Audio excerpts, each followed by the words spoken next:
राति 8 बजेको जनता समाचारमा तपाईलाई स्वागत छ। नमस्कार, म प्रतिमा चौधरी। नमस्कार, म विभु श्रेष्ठ। सबैभन्दा पहिले प्रमुख समाचार। पार्टीको सचिवालय समस्या सिर्जना गर्ने थलो बन्दै गएको नेकपाका महासचिव पौडेलको प्रतिक्रिया। नेतृत्वदायी भूमिका निर्वाह गर्न नसकेको भनाए। नेपाली कांग्रेसको 14औं महाधिवेशन पुनः अनिश्चिततातर्फ 50% काम नसकिएको भन्दै समय थप्नुपर्नेमा नेताहरूको जोड। नेपालमा कोरोना संक्रमण मुक्त हुनेको दर बढ्दै 2103 थपिँदा 2858 जना अस्पतालबाट डिस्चार्ज। मध्य अमेरिकामा आइरोटा नामक आँधीका कारण 30 जनाको मृत्यु। निकारागुआमा मात्रै 18 को ज्यान गयो। र बंगलादेशसँगको अन्तर्राष्ट्रिय मैत्रीपूर्ण खेलेर नेपाली राष्ट्रिय फुटबल टोली स्वदेश फिर्ता। अब विश्वकपको छनौट चरणका लागि तयारी थाल्ने।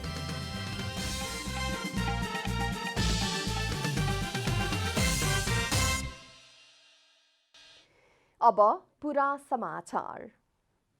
सत्तारूढ दल नेपाल कम्युनिस्ट पार्टी नेकपाका महासचिव विष्णु पौडेलले पार्टीको सचिवालय समस्या सृजना गर्ने थलोका रूपमा विकास हुँदै गएको बताउनु भएको छ।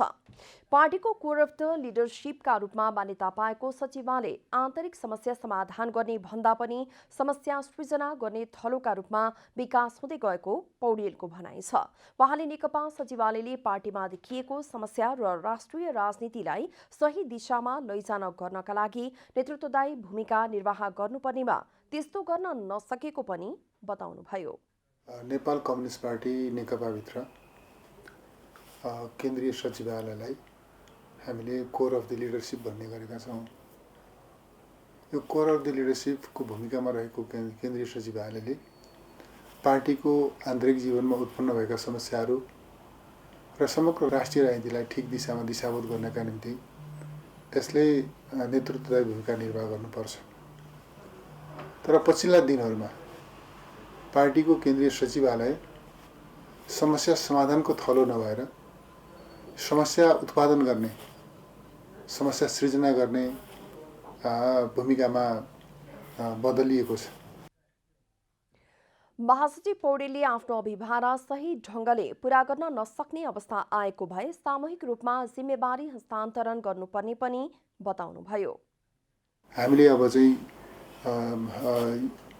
हाम्रो अभिभाराहरू ठिक ढंगले पूरा गर्न नसक्ने भयौँ। त्यसकारण हामी अब तपाईहरु चाहिँ जिम्मेवारी सम्हाल्नका निम्ति तयार हुनुहोस्, हामी पदमुक्त हुन्छौँ अब भनेर भन्नुपर्ने परिस्थिति सृजना हुन्छ यदि हामी हाम्रो जिम्मेवारी ठिक ढंगले निर्वाह गर्न सक्दैनौँ भने। बुधबारको सचिवालय बैठकमा समेत जिम्मेवारी ठिक ढंगले निर्वाह गर्न नसक्ने अवस्थामा स्थायी कमिटीलाई बाटो छाड्नुपर्ने धारणा आफूले राखेको उहाँले बताउनुभयो। पार्टी आन्तरिक जीवनमा गम्भीर, जटिल र संकटग्रस्त भएको लेख गर्दै उहाँले जनता र नेता कार्यकर्ताहरूले नचाहेका अपेक्षित घटनाहरू बढ्दै गएको बताउनुभयो। संस्कृति, पर्यटन तथा नागरिक उड्डयन मन्त्री युकेश भट्टराईले पार्टीभित्रको विवाद समाधान गर्न आफूले मन्त्री पद समेत छाड्न तयार रहेको बताउनु भएको छ। नेपाल कम्युनिस्ट पार्टी नेकपा पर्साको पार्टी कार्यालय वीरगञ्जमा नेता कार्यकर्ताहरूसँगको भेटमा भट्टराईले सरकार पुनर्गठन गर्दा पार्टीभित्रको विवाद अन्त्य हुने अवस्था आए राजीनामा दिन तयार रहेको बताउनु भएको हो। मन्त्री भट्टराईले पार्टीभित्रको अन्तर्विरोधका बेला कसैलाई साथ नदिएर पार्टीलाई एक ढिक्का बनाउनतर्फ लाग्नुपर्ने बताउनुभयो। एक फरक प्रसङ्गमा बोल्दै उहाँले नेपालमा मनाइने छठ पर्वको धार्मिक सांस्कृतिक महत्त्व मात्र नभई यसले सबै समुदाय वर्गका मानिसलाई एक ढिक्का बनाएर सामाजिक सद्भावमा बाँधेको बताउनुभयो। मुख्य सांस्कृतिक पर्वलाई केन्द्र प्रदेश र स्थानीय तहसहित मिलेर कार्यक्रमहरू आयोजना गर्ने शुभकामना आदान प्रदान र यस्ता चाडबाडहरूले हाम्रो त्यो एकतालाई अझै बलियो बनाउँछ। त्यसैले हाम्रो पार्टी पनि यस्ता सांस्कृतिक पर्वहरूमा सक्रियताका साथ भाग लिन्छ। सरकारले पनि यस्ता पर्वहरूलाई आत्मसात गर्छ र यी पर्व मनाउनको निम्ति सरकारको तर्फबाट सहयोगहरू पनि गर्ने नीति हामीले लिएका छौँ। छठ पर्वलाई सरकारले तय गरेको मापदण्डमा रहेर मनाउन मन्त्री भट्टराईको आग्रह थियो।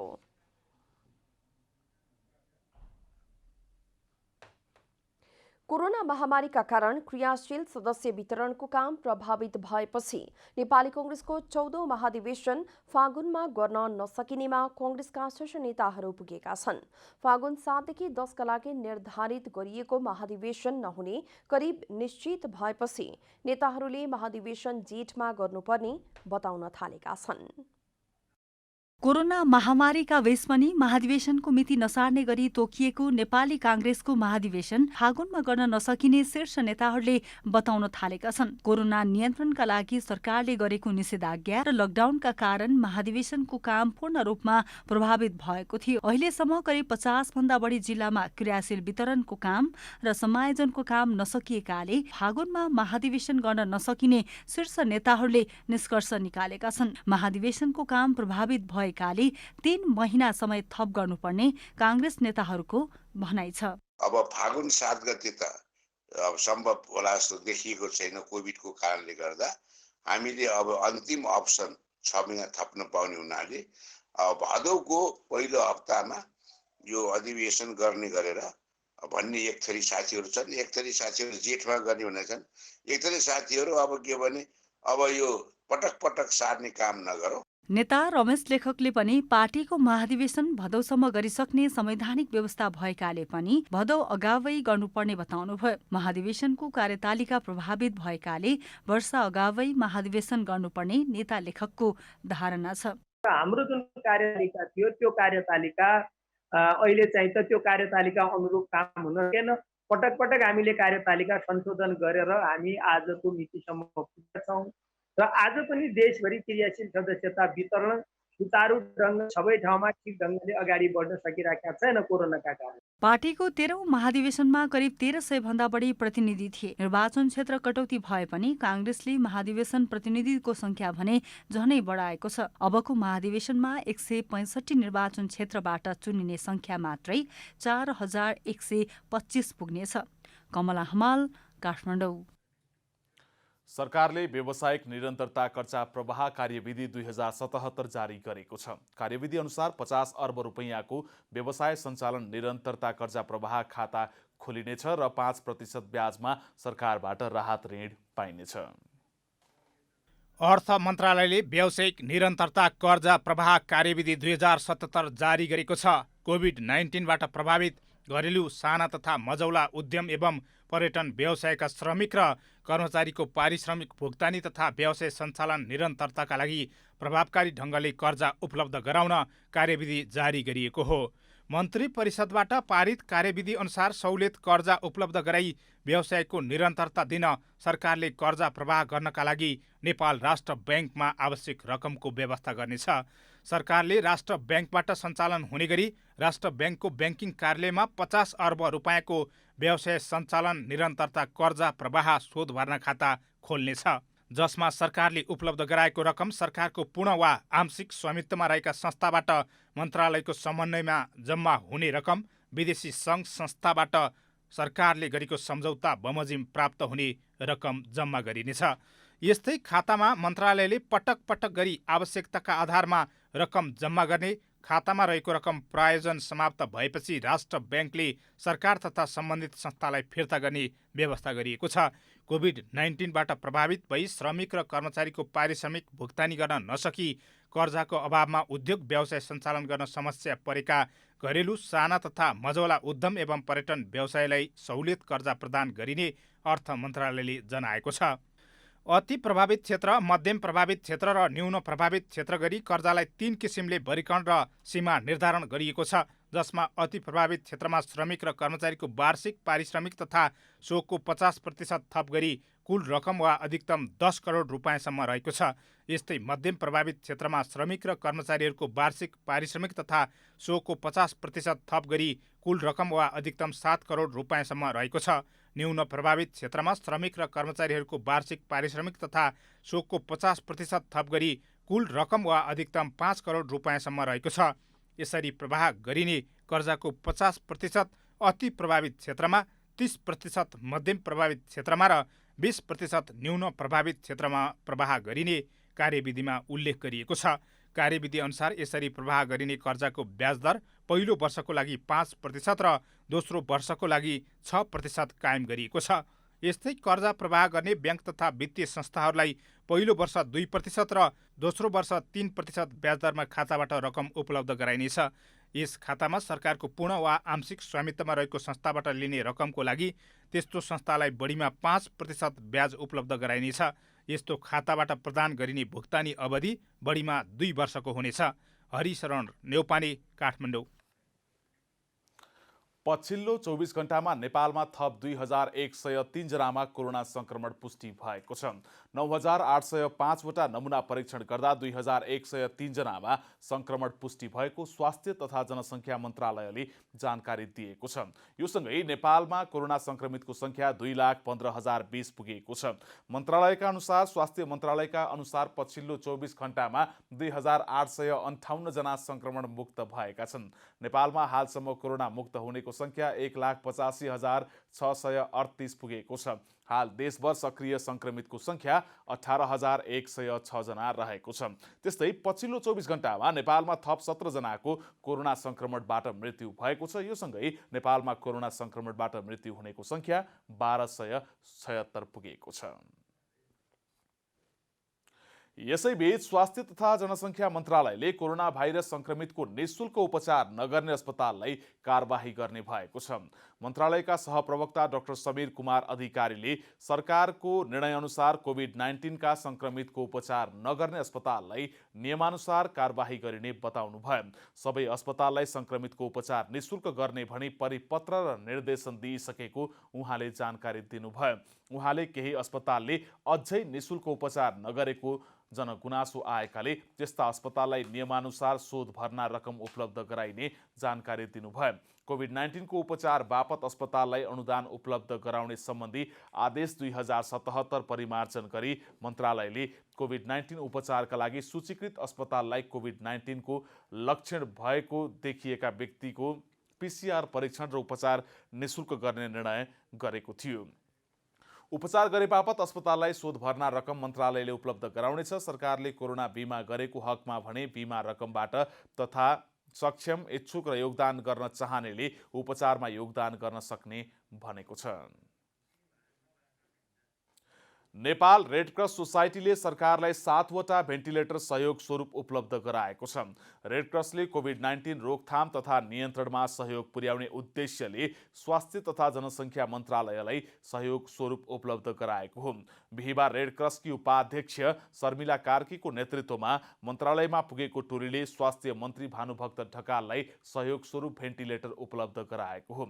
7 वटै प्रदेशलाई 1-1 वटा वितरण गर्ने गरी 7 वटा भेन्टिलेटर उपलब्ध रेड क्रसले गराएको छ। भेन्टिलेटर हस्तान्तरण कार्यक्रमलाई सम्बोधन गर्दै मन्त्री ढकालले रेड क्रसले गरेको सहयोगले संक्रमित बिरामीहरूको उपचारका लागि महत्त्वपूर्ण हुने बताउनुभयो। केन्द्रित भएर आउने ठाउँहरूमा हामीले सामग्री पठाइयो भने अधिकतम मान्छेले सेवा लिने कुरा चाहिँ त्यतिखेर सुनिश्चित हुन्छ भनेर हामीले प्रत्येक प्रदेशमा पुर्याउने। त्यो प्रत्येक प्रदेशमा पुर्याउँदाखेरि त्यहाँको ठुलो अस्पतालहरूमा लगियो भने धेरैभन्दा धेरै बिरामीहरूले चाहिँ सेवा लिन पाउँछन् र एउटै मेसिन मात्रै भयो भने पनि हाम्रो उद्देश्य त्यहाँ चाहिएको बेला धेरै मान्छेहरूले त्यसलाई चाहिँ प्रयोग गर्न सकुन् भन्ने उद्देश्यले हामीले त्यो नीति बनाएका छौँ।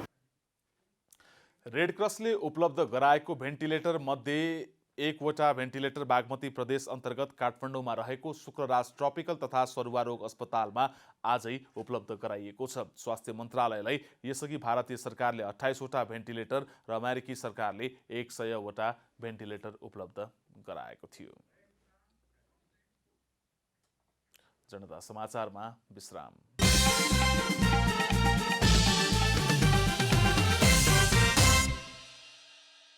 जडान गर्ने झन्झटबाट मुक्त 100% लिक प्रुफ हुने भएकोले म पञ्चकन्याको CPVC पाइप तथा फिटिङ्स प्रति ढुक्क छु। विज्ञहरूको पहिलो रोजाइ Panchakanya CPVC pipes and fittings. Isn't it amazing when the internet just works?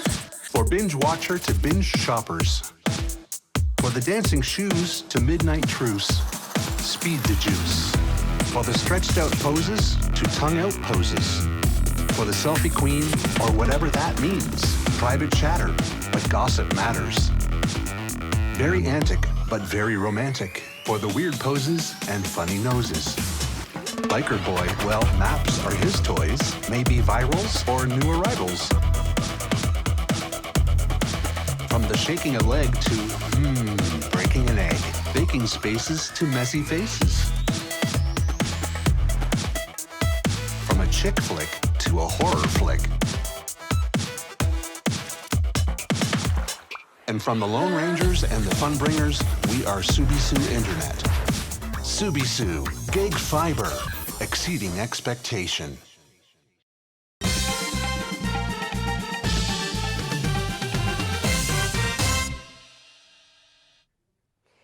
जनता समाचारमा अब थप समाचार।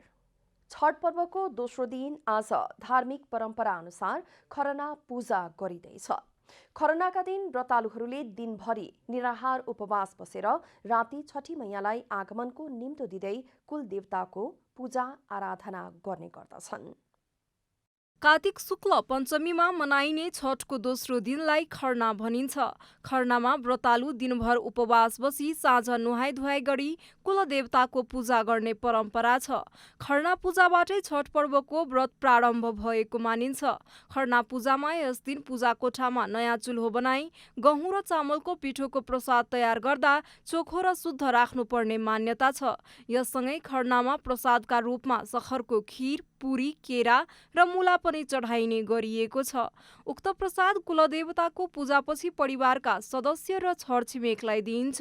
यस दिन परिवारका सदस्य र छरछिमेक एकै ठाउँमा भेला भई प्रसाद ग्रहण गर्दछन्। यस दिनमा नुहाएर चोखो भई राति व्रतालुहरूले सखरको खीर, घिउमा बनाएको रोटी, लौकाको तरकारी तथा अरबा अरबाइन अर्थात् बिना नुन हालेको शुद्ध भोजन ग्रहण गर्दछन्। यस दिनमा एक छाक मात्र भोजन गर्नुको कारण भने छठको दिन अर्थात् अघिल्लो दिनमा दिनभरि पानी समेत नखाई निराहार व्रतको पूर्वाभ्यास हो।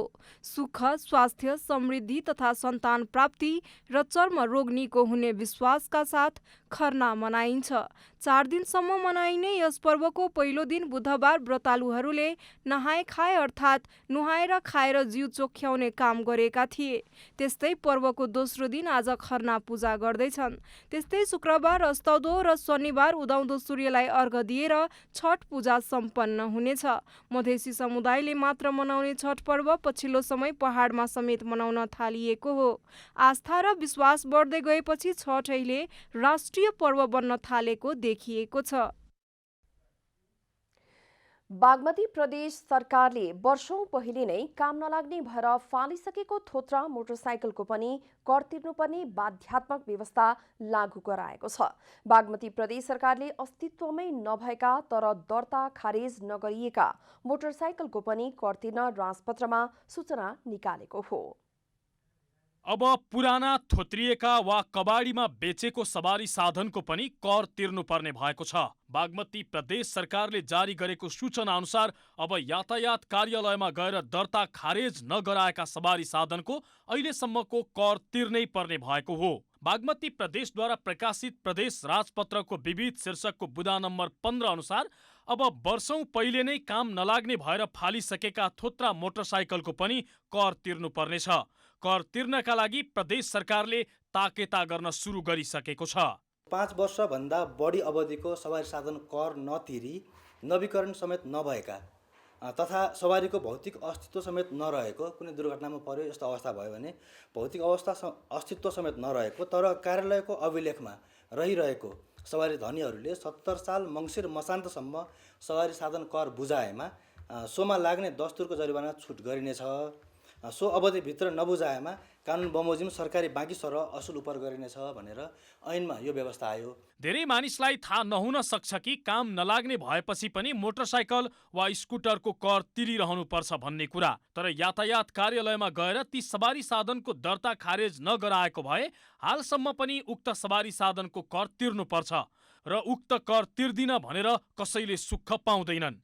त्यही कर असुलीका लागि बागमती प्रदेशले सूचना जारी गरेको यातायात कार्यालय सतुङ्गलका सूचना अधिकारी सुरेश खनालले जानकारी दिए। प्रदेश सरकारले यो तरिकाले कर तिर्नुपर्छ र त्योभन्दा अगाडि चाहिँ यो यस्तो अवसर दिएको छु आऊ मुक्त भयो भनेर अफर निकालेको अवस्थामा यदि कोही आएनन् र अझै पनि त्यही अवस्थामा बस्यो भने भोलि सरकारले यी डाटा छानबिन गरेर तपाईँको यति कर तिर्न बाँकी रहेछ भनेर पत्रिकामा 3 पुस्ते सूचना निकाल्न सक्छ र अनि तिर्न आउनुहोस् भनेर म्याद दिन सक्छ। यी विभिन्न तरिकाहरूबाट अनि यदि कसैले त्यति गर्दाखेरि पनि तिर्दैन भने प्रदेश सरकारबाट प्रवाह हुने विभिन्न सेवाहरूमा उसलाई वञ्चित गर्न सकिन्छ। सरकार चाहिँ दण्डतिर जान सक्छ। पुराना थोत्रा सवारीको कर नतिर्नेमाथि थप चार्ज गर्ने सरकारको तयारी छ। यस्ता सवारीको कर नतिरे सरकारी बाँकी सरह राख्ने र त्यो जुनसुकै बेला जुनसुकै तरिकाले असुल्ने गरी सरकारले तयारी गरिराखेको छ। सरकारी बाँकी सरह भएकै कारण विदेश जाने समय एयरपोर्टबाट फिर्ता पठाउनेदेखि नयाँ कम्पनी समेत खोल्न नपाउने स्थिति पैदा हुन सक्छ र कुनै कुनै अवस्थामा व्यक्तिको जायजथाबाट पनि सरकारी बाँकी सरह भन्दै असुल गर्न सक्ने सरकारी रणनीति छ।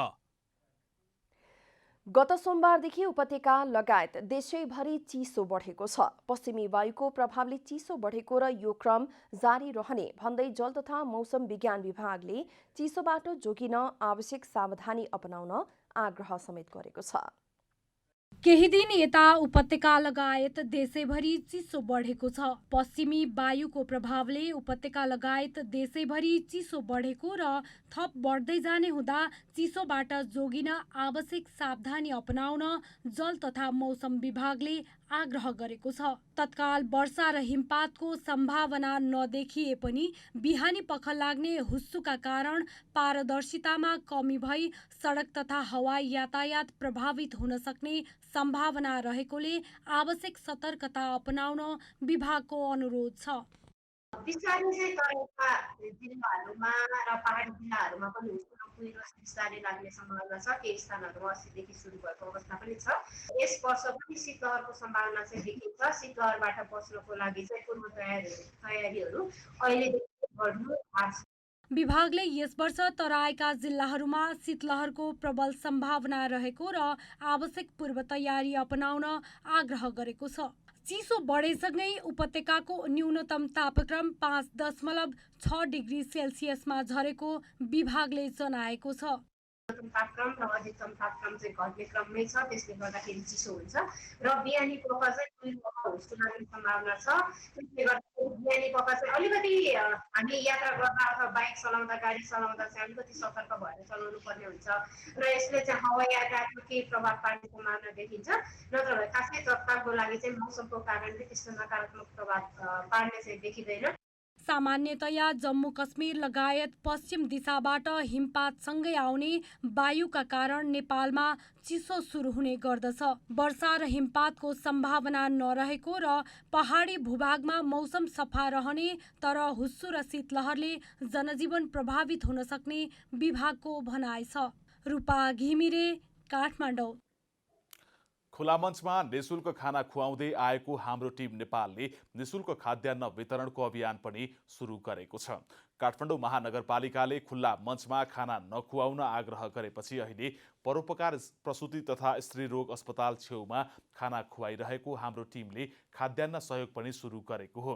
महानगरपालिकाले उपलब्ध गराएको स्थानमा आउन नसक्ने र घरमा पकाएर खाने अवस्था भएकाहरूको हकमा निशुल्क खाद्यान्न वितरण गर्न थालिएको हाम्रो टिम नेपालका संस्थापक सहसचिव लक्ष्मण सिंह थामीले बताउनुभयो। उहाँले काम गर्न सक्नेहरूलाई रोजगारी दिलाउने विषयमा महानगरपालिकासँग छलफल भइरहेको पनि जानकारी दिनुभयो। कोर्डिनेट गरेर महानगरपालिकाले अब के भन्नुहुन्छ उहाँले चाहिँ यिनीहरूलाई रोजगारी पनि दिनुहुन्छ भने रोजगारीतिर र काम गर्नेलाई काम गर्नेतिर अथवा चाहिँ काम गर्ने स्थिति छैन र यिनीहरूले चाहिँ एउटा आश्रमतिर जानुहुन्छ भने त्यतातिर पनि लग्ने भन्ने छ। र महानगरपालिकाले थापाथली स्थित परोपकार प्रसुति तथा स्त्री रोग अस्पतालको पछाडिपट्टि रहेको खुला ठाउँ उपलब्ध गराएपछि शौचालय, खानेपानी, फोहोर फाल्ने ठाउँ लगायतका पूर्वाधार निर्माण गरिदिने सम्झौता छ। मध्यम तथा लामो दूरीमा सञ्चालन हुने सार्वजनिक यातायात सेवाको नियमन गर्न सरकारले online ticketing monitoring system OTMS लागू गरेको छ। यातायात सुविधामा नागरिकहरूको सरल, सहज र समान पहुँच सुनिश्चित गर्दै लगानी अभिवृद्धि गर्ने र यातायात क्षेत्र सुरक्षित, व्यवस्थित र अपाङ्ग मैत्री बनाउने नीति अनुसार OTMS लागू गरिएको हो। सरकारले यसअघि नै मध्यम तथा लामो दूरीका सार्वजनिक यातायातको टिकट काउन्टरमा हुने भिड व्यवस्थापन गर्न र सार्वजनिक यातायातको टिकट खरिदलाई पारदर्शी बनाउन अनलाइन टिकट खरिद बिक्री निर्देशिका लागू गरिसकेको छ। अनलाइन टिकेटिङ सिस्टमको उद्घाटन गर्दै भौतिक पूर्वाधार तथा यातायात व्यवस्था मन्त्री वसन्त कुमार नेम्बाङले सार्वजनिक यातायातलाई सर्वसुलभ, पारदर्शी, सुरक्षित बनाउन नीतिगत व्यवस्था गर्ने सन्दर्भमा मन्त्रालय कानुन निर्माणमा लागिरहेको बताउनुभयो। उहाँले एकीकृत प्रक्रिया र पारदर्शी प्रविधि मैत्री बनाएर काम गर्न सार्वजनिक यातायात प्राधिकरणको कल्पना गरिएको समेत बताउनुभयो। एकीकृत प्रक्रिया र पारदर्शी प्रविधि मैत्री बनाएर लाने, सुरक्षित, भरपर्दो बनाएर लानको निम्ति एउटा चाहिँ सार्वजनिक यातायात प्राधिकरणको कल्पना गरिएको छ र सार्वजनिक यातायात शहरी क्षेत्र सार्वजनिक यातायात प्राधिकरण बनाउनको निम्ति संसदमा विधेयक पेश गरिएको छ। OTMS को माध्यमबाट यातायात सेवा प्रदायकहरूले प्रदान गरेको सेवाको गुणस्तर, लागत र अनियमिततालाई अनुगमन गर्न यातायात व्यवस्था विभाग र अन्तर्गतका निकायहरूलाई थप सहजता प्रदान गर्ने विश्वास लिइएको छ। कोरोना महामारीका बीच पनि यति बेला निजी क्षेत्रको प्रतिनिधिमूलक छाता संस्था नेपाल उद्योग वाणिज्य महासंघको चुनावी रौनकले बजार तातेको छ। 2 प्यानल चुनावी प्रचार प्रसारमा रहेका बेला केन्द्रबाट भने सहमतिको प्रयास भइरहेको छ। नेपाल उद्योग वाणिज्य महासंघको मङ्सिर 11, 12 र 13 गते हुने 54औं वार्षिक साधारण सभा एवं निर्वाचनका दौरान वरिष्ठ उपाध्यक्षमा वर्तमान उपाध्यक्षका उम्मेद्वारहरू चन्द्र ढकाल र किशोर प्रधान प्यानलसहित पूर्वदेखि पश्चिमसम्म चुनावी प्रचार प्रसारमा व्यस्त छन्। जसरी पनि उद्योगी व्यवसायीको मत आफ्नो पक्षमा पार्न दुई समूह प्रतिस्पर्धीलाई आक्षेप लगाएर भए पनि आफू सशक्तको दावी गरेर देशव्यापी अभियानमा जुटिरहँदा महासंघमा भने सहमतिको प्रयास पनि थालिएको छ। महासंघकी अध्यक्ष भवानी राणाले वरिष्ठ उपाध्यक्षका दुवै उम्मेद्वार महासंघलाई आवश्यक रहेको भन्दै दुवै व्यक्तिलाई महासंघमा अटाउने गरी मिलाउने प्रयास भइरहेको बताउनु भएको छ। कोरोना महामारीको यो समयमा उद्योगीहरू मिलेर जानुको विकल्प नरहेको उहाँले बताउनुभयो। उद्योग वाणिज्य महासंघको इतिहासमा पनि थुप्रै यस्ता अध्यक्षहरू हुनुहुन्छ जसलाई चाहिँ एकपछि अर्को गरेर मिलाएर लगेको छ हैन। र उद्योग वाणिज्य महासंघमा पुग्दाखेरि चाहिँ हामी पनि आफ्नो समयलाई कन्ट्रिब्युट गरेर हरेक हाम्रा आफ्ना आर्थिक गतिविधिदेखि लिई अरू सामाजिक काम छोडेर चाहिँ उद्योग वाणिज्य महासंघलाई 100% दिएको हुन्छ हैन। त्यही भनेर नै त्यहाँ चाहिँ नेतृत्वहरू पनि आएका हुन्छन् र अहिले पनि निर्वाचन चाहिँ प्रजातान्त्रिक ढङ्गबाट हुनुपर्छ भन्दै पनि मिल्ने पक्षमा जानुपर्छ भन्ने कुरामा चाहिँ म पनि एज अ व्यक्तिगत रूपमा पनि सोच्छु।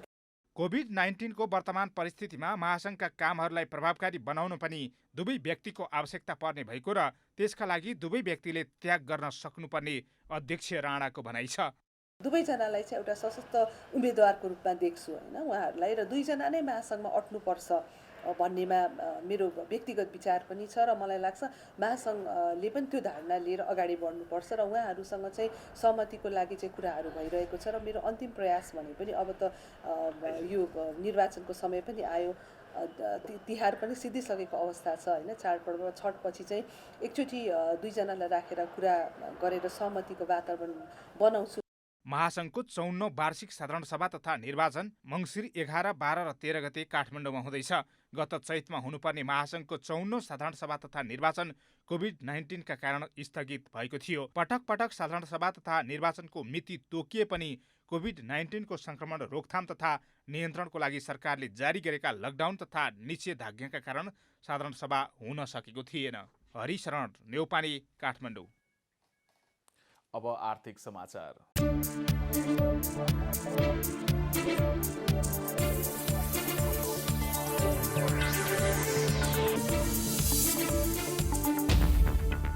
कोरोना महामारीपछि थलिएको अर्थतन्त्रलाई अगाडि बढाउन यति बेला अर्थ मन्त्रालयले आवश्यक कदम अगाडि बढाइसकेको जनाएको छ। अर्थमन्त्री विष्णु पौडेलले यसअघि प्राप्त उपलब्धिको जगमा उत्पादन वृद्धि, रोजगारी सिर्जना सँगसँगै सबल र शक्तिशाली अर्थतन्त्रको निर्माण अहिलेको साझा राष्ट्रिय सरोकारको विषय बताउनु भएको छ। आर्थिक क्षेत्रमा हामीले गर्ने उपलब्धिको जगमा विगतमा प्राप्त गरेका राजनीतिक उपलब्धिहरूको भविष्य निर्भर छ। त्यो चिज मैले राम्रोसँग महसुस गरेको छु। त्यस कारणले यो उत्पादन वृद्धि, रोजगारी सृजना यो र सबल र शक्तिशाली अर्थतन्त्रको निर्माण यो अहिलेको चाहिँ साझा राष्ट्रिय सरोकारको विषय हो। अर्थको प्रस्ताव अनुसार मन्त्री परिषदले करको दरमा परिमार्जन गर्ने कार्य समेत थालिसकेको र बाँकी विषय अध्ययन गरिरहेको जनाएको छ। अर्थ मन्त्रालयको प्रस्तावमा आर्थिक ऐन 2077 को दफा 18 को उपदफा 1 बमोजिमको करको दर घटाउने र हटाउने निर्णयहरू पनि गरेको छ। ती हामीले दफा 18 को उपदफामा पनि उल्लेख भएका छन्। त्यसको एउटा उदाहरणको रूपमा हामीले पुस्तक आयात करमा लागेको कर खारेज पनि भएको छ। सरकार र निजी क्षेत्रबीचको सहकार्यमा आर्थिक गतिविधि अगाडि बढाउने विषयमा समेत सरकार प्रतिबद्ध देखिएको छ। सरकारले गर्नुपर्ने नीतिगत प्रश्नमा वा व्यवहारिक प्रश्नमा के गर्न पर्छ, के गर्न सक्छ, गर्न पर्ने गर्न नसक्ने पनि हुन्छ, गर्न सक्ने गर्न नपर्ने पनि हुन्छ। फेरि त्यस कारणले गर्नुपर्ने र गर्न सक्ने दुईटा यो एउटा यसका बिचमा संयोजनको आवश्यकता पर्दछ। सरकार र चाहिँ निजी क्षेत्र नदीको दुई किनारा होइन, एउटै डुङ्गाका यात्रीहरू हुन् भन्ने मान्यताका साथ हामीहरू चाहिँ अगाडि जान्छौँ। यो यहाँहरूसँग मेरो प्रतिबद्धता छ। लामो समयको लकडाउन र निषेधाज्ञाका कारण वस्तु तथा सेवाको उत्पादन र आपूर्तिमा यति बेला ठूलो खाडल देखिएको छ। कोरोनाका कारण चालु पञ्चवर्षीय योजनामै धक्का लागेको अवस्थामा अहिलेसम्म हुन नसकेको पुँजीगत खर्च नगराएसम्म विकासले गति लिन सक्दैन। खोसिएको रोजगारी र विकास निर्माणमा लाग्न उत्तिकै चुनौती छ। लगानीको वातावरण छैन भनेर उद्योगी व्यवसायीले भनिरहेका बेला र सहकारी गर्ने अर्थमन्त्रीको भनाइ बाहिर आइरहँदा आफ्नो सफलताका लागि अर्थमन्त्रीले निजी क्षेत्रलाई विश्वासमा लिएर काम गर्न सक्नुपर्ने देखिन्छ। बिहिबार सुनको मूल्य तोलामा 700 रुपियाँले घटेको छ। बजारमा छापावाला सुन प्रति तोला 94,400 रुपियाँमा किनबेच भएको नेपाल सुन चाँदी व्यवसायी महासङ्घले जनाएको छ। बुधबार छापावाला सुन प्रति तोला 95,100 रुपियाँ रहेको थियो। बिहिबार तेजाबी सुन प्रति तोला 93,900 रुपियाँमा कारोबार भएको छ। चाँदीको मूल्य पनि तोलामा 15 रुपियाँले घटेर प्रति तोला 1,215 रुपियाँमा किनबेच भएको महासङ्घले जनाएको छ। अन्तर्राष्ट्रिय बजारमा पनि सुनको मूल्य घटेर प्रति औँस $1,867 हाराहारीमा कारोबार भइरहेको छ। केही दिनदेखि घट्न सुरु गरेको डलरको भाउले बिहिबार पनि निरन्तरता पाएको छ। बिहिबार नेपाल राष्ट्र ब्याङ्कले 1 अमेरिकी डलरको खरिद दर 118 रुपियाँ 42 पैसा र बिक्री दर 119 रुपियाँ 2 पैसा तोकेको छ। बुधबारको तुलनामा डलर 43 पैसाले सस्तिएको हो। बुधबार 1 अमेरिकी डलरको खरिद दर 118 रुपियाँ 85 पैसा र बिक्री दर 119 रुपियाँ 45 पैसा रहेको थियो। डलर घट्दा आयातमा आधारित नेपाल जस्तो मुलुकका लागि फाइदा पुग्नेछ। साताको अन्तिम कारोबार दिन बिहिबार नेपाल स्टक एक्सचेन्ज नेप्सेमा नयाँ रेकर्ड कायम भएको छ। नेपाली बजारको सेयर कारोबारमा नयाँ रेकर्ड कायम भएको हो। बिहिबार 6 अर्ब 11 करोड 60 लाख रुपियाँ बराबरको कारोबार भएको छ। यो कारोबार अहिलेसम्मकै उच्च हो। बिहिबार नेप्से उच्च अङ्कले बढेको छ। नेप्से 36.32 अङ्कले बढेर 1778.12 अङ्कमा पुगेको छ। बजारमा क वर्गका परिसूचकहरूको मापन गर्ने सेन्सेटिभ इन्डेक्स 4.98 अङ्कले बढेको छ। बजारमा कारोबारमा आएका सबै समूहका परिसूचकमा सुधार आएको छ। बजारमा 198 कम्पनीका 1,40,62,507 किता सेयर किनबेच भए।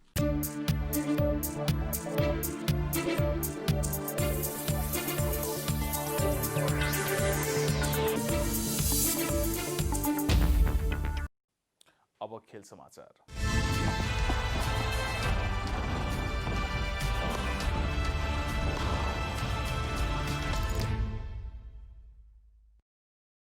लकडाउन र निषेधाज्ञा लम्बिएपछि नेपाली फुटबलको सुरुवात बिन्दु के हुनेमा स्वयं अखिल नेपाल फुटबल संघ नै अन्यलमा देखिन्थ्यो। यो बीचमा नेपाललाई मैत्रीपूर्ण खेलका लागि करिब आधा दर्जन देशहरूको औपचारिक निमन्त्रणा समेत आयो।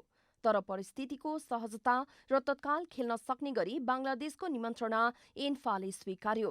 लगत्तै सरकारको अनुमतिपछि एन्फाले दशैं लगत्तै दोस्रो रङशालामा नेपाली टोलीको अभ्यास सुरु गर्यो र सँगै भएको कोरोना परीक्षणमा उसको 5 खेलाडीहरूको नतिजा पोजिटिभ आयो। यसबाहेक सिनियर खेलाडी रोहित चन्द चोटका कारण जान नपाउने भएपछि 8 नयाँ खेलाडीसहित नेपाली टोली बांग्लादेश पुग्यो। बांग्लादेश पुग्न साथ गरिएको अर्को परीक्षणमा डिफेन्डर रजिन धिमाल पनि कोरोनाको शिकार बने। यस्तोमा पहिलो र दोस्रो मैत्रीपूर्ण खेल गरी 6 जना नयाँ अनुहारहरूले पहिलो पटक नेपाली राष्ट्रिय जर्सीमा मैदानमा ओर्लने मौका पाए। विकास खवास, एरिक बिष्ट, छिरिङ गुरुङ, दर्शन गुरुङ, पुजन उपरकोटी र सेसेहाङ आङ देङबेले बांग्लादेश विरुद्धको मैत्रीपूर्ण खेलमा पहिलो पटक मैदानमा टेके। उनीहरूको मैदानमा उपस्थिति सिनियर खेलाडी भन्दा कुनै पनि कोणबाट कम देखिएको थिएन। यसको प्रमाणको रूपमा दोस्रो खेलपछि बांग्लादेशका प्रशिक्षकले नेपाली खेलाडीलाई दक्षिण एसियाको सशक्त टोली भनेर गरेको सम्बोधन नै काफी छ। फिफा वरियतामा आफूभन्दा पछि रहेको बांग्लादेशसँगको पहिलो खेल नेपालले 2-0ले गुमाएपछि नेपालको आलोचना पनि नभएको होइन। तर अभ्यास बिनाको छोटो समयको तयारी र मैदानमा नयाँ र पुरानो खेलाडीको मिश्रणको खेलले दोस्रो खेलसम्म आइपुग्दा निकै तारिफ समेत बटुल्यो। नयाँ खेलाडीहरूको आत्मविश्वासका कारण दोस्रो खेलमा नेपालको मिडफिल्डले बललाई आफ्नो पकडमा राखेको प्रष्ट देखिन्थ्यो। तर नेपालको पुरानै कमजोरी बललाई फिनिशिङ टच दिन नसक्ने रोग भने निको नहुँदा खेलमा गोल भने हुन सकेन। तर नयाँ खेलाडीहरूको खेल कौशलले नेपाली फुटबलको भविष्य सुखद हुने संकेत गरेको छ।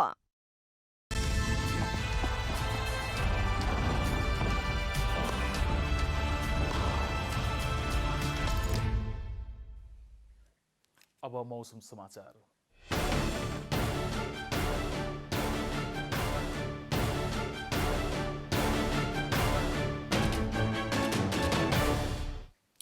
आज दिनभर देशभरको मौसम सामान्यतया सफा रह्यो। राति देशका पहाडी भूभागका साथै प्रदेश 1 र लुम्बिनी प्रदेशको तराई भूभागमा आंशिक बदली रही बाँकी भूभागमा मौसम सामान्यतया सफा रहने जल तथा मौसम पूर्वानुमान महाशाखाले जनाएको छ। अब देशभरका विभिन्न स्थानको मौसम सम्बन्धी थप विवरण।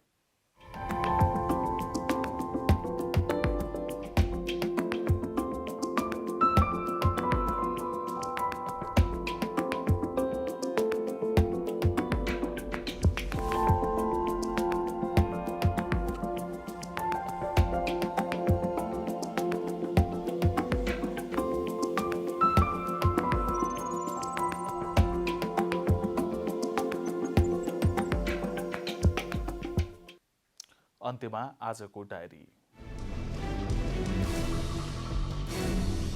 सत्तारूढ दल नेपाल कम्युनिस्ट पार्टी नेकपाका महासचिव विष्णु पौडेलले पार्टीको सचिवालय समस्या सृजना गर्ने थलोका रूपमा विकास हुँदै गएको बताउनु भएको छ। पार्टीको कोर अफ द लिडरशिपका रूपमा मान्यता पाएको सचिवालय आन्तरिक समस्या समाधान गर्ने भन्दा पनि समस्या सृजना गर्ने थलोका रूपमा विकास हुँदै गएको पौडेलको भनाइ छ।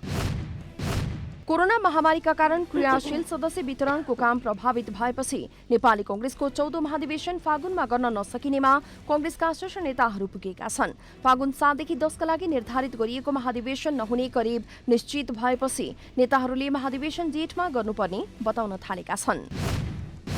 पछिल्लो 24 घण्टामा नेपालमा थप 2103 जनामा कोरोना संक्रमण पुष्टि भएको छ। 9805 वटा नमूना परीक्षण गर्दा 2103 जनामा संक्रमण पुष्टि भएको स्वास्थ्य मन्त्रालयले जनाएको छ। यो सँगै नेपालमा कोरोना संक्रमित संख्या 2,15,020 पुगेको छ। मन्त्रालयका अनुसार पछिल्लो 24 घण्टामा 2858 जना संक्रमण मुक्त भएका छन्। मध्य अमेरिकी क्षेत्रमा आएको आयोटा नामक आँधीका कारण मृत्यु हुनेको संख्या 30 पुगेको छ। गत सोमबार आएको आँधीका कारण मृत्यु हुनेको संख्या 30 पुगेको संयुक्त राज्य अमेरिकाको राष्ट्रिय आँधी व्यवस्थापन केन्द्रले जानकारी गराएको छ। आँधीको विनाशकारी प्रभाव बिहीबारसम्म रहने अमेरिकी मौसम विज्ञान कार्यालयले जनाएको छ। मुजिब बोर्सो फिफा इन्टरनेशनल सिरिजमा बांग्लादेशसँग 2 मैत्रीपूर्ण फुटबल खेल खेलेर नेपाली राष्ट्रिय फुटबल टोली स्वदेश फर्किएको छ। टोलीलाई त्रिभुवन विमानस्थलमा अखिल नेपाल फुटबल संघ इन्फाका पदाधिकारीहरूले स्वागत गरेका थिए। कोरोना महामारीका कारण ठप्प रहेको फुटबल गतिविधि नेपाली टोली बांग्लादेश पुगेर फुकाएका थिए।